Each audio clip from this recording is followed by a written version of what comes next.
Hey everyone, welcome back to my channel. Long time no see. I missed last week because of Valentine's Day and mainly because my sister's birthday actually falls on Valentine's Day, not because I really celebrate it, and it was kind of just a busy week overall. I decided to not do last week's video and I'm just going to release two today instead. They both kind of center around the same theme of venues and getting ready areas, bridal suites, so I think they go along together really well. This is all just based on my personal experience and my opinions when it comes to venues, so don't pick a place that you're not completely in love with just because it checks off of a list.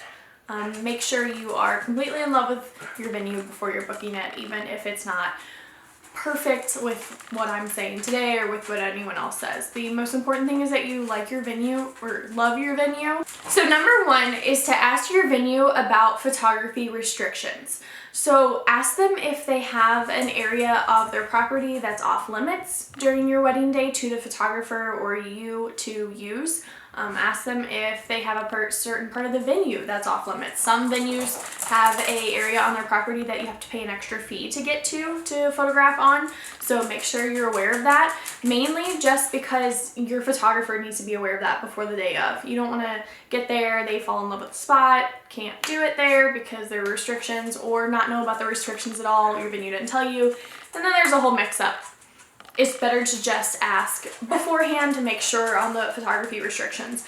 Some venues don't allow flash during the ceremony. That's mainly just churches. I don't think I've ever been in a venue that doesn't allow flash during a ceremony, but even with your church venue, make sure you are double checking with your priest or whoever is officiating your ceremony, see if they have a problem with flashes, because some churches are really dark and you're going to want to know that. Your photographer will want to know that beforehand also. Check out your venue's bride and groom suites beforehand. So if you plan on getting ready at your venue, if you plan on making a whole thing at the venue, which is great, if you can do the entire day at your venue, it is so much easier than trying to drive around to place to place to place.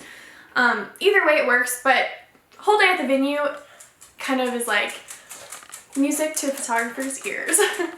But check out their bride and groom suites beforehand. I've been to some venues that are all inclusive, but the bridal and groom suites are kind of, they're not really up to a certain standard of pretty. I don't want to be mean, but some venues don't concentrate as much of their time and effort onto their suites for getting ready, because not everybody gets ready at the venue, and that's totally fine. If you plan on getting ready at a hotel or wherever, I'm going to go more into depth on like your actual getting ready room in the next video, but make sure if you're going to get ready at the venue, you check out their suites beforehand. If you know that you're not, don't even worry about it. But I mean, you can still check it out. You could do some pictures in there when you get there if you wanted. Sometimes we have to fake getting ready photos because of timeline issues, so it still would be helpful for them to have a nice suite for you to have, do some pictures of. Make sure that they aren't going to put you in the back room that's made of all concrete and is also where they have the trash bins, because yes, that did happen to one of my brides, and no, I will not say where because I'm not a mean person, and it's a beautiful venue. I just, their bridal suite was in the back of the building, all concrete, and that's where they kept the trash also. So, number 3, see if they have a separate space for your ceremony and your reception beforehand, or if it's just all going to be in one room. Some venues are really big and they have multiple places for ceremonies, and you can have your reception in a different place, and that's wonderful. If you're like me personally, my wedding venue had one big room. We had the ceremony and the reception both in that room. If you are doing it that way, it's totally fine. It works out just fine in the end as long as you plan ahead of time. So this isn't really as important for a photographer. We just have to rearrange the timeline depending on how you set it up, which is fine. But for the bride, You're going to want to make sure you designate somebody beforehand that is going to switch it from ceremony to reception, and make sure they can do it in a timely fashion to where your guests aren't just standing around, because during this time, ideally, you are going to be taking pictures. You're going to be doing family formals, you're going to be working on your bride and groom portraits or your bridal party portraits, anything that you didn't get done before the ceremony with your photographer. Ideally, this is the time to do it when the space is being moved into from ceremony to reception. Even if you have 2 different rooms and you don't even have to move anything around, this is like essentially your cocktail hour.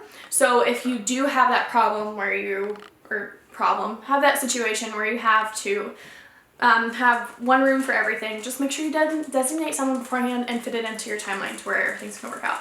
It's not a big deal, just something you want to be aware of. Okay, so number 4 is to make sure they have multiple areas for larger portraits, inside or out, whichever you prefer, that you can have for your family formals and your bridal party portraits. If you don't plan on going to any other locations, you're going to want to make sure that there are multiple ones at your venue, so you can have different backgrounds and diversity in your gallery. All of the pictures in front of kind of like the same background gets kind of boring after a while, and you're going to want kind of a mixture of stuff. So make sure that they have multiple areas for large parties, unless you're doing kind of an elopement style and you're not really going to have that many people. Then it doesn't matter as much because we can make it work. But there you have it. Those are the 4 things that I recommend you look for when venue hunting for your wedding. I'm gonna go over them one more time just to refresh your memory. So number 1 is to ask your venue about photography restrictions, if they have any, where they are, etc. Number 2 is to check out their bride and groom suites. Make sure they are to your liking. 3, ask if they have a separate space for the ceremony and reception, or if it's going to be all in one area, just so that you can designate someone to switcheroo while you're getting your pictures taken. And 4, do they have multiple areas for large party portraits inside and out? That's it. Thank you guys so much for watching. If you haven't already, please like and subscribe below. Stay tuned for 4 o'clock Central Time when I release our second video for today. See you next time.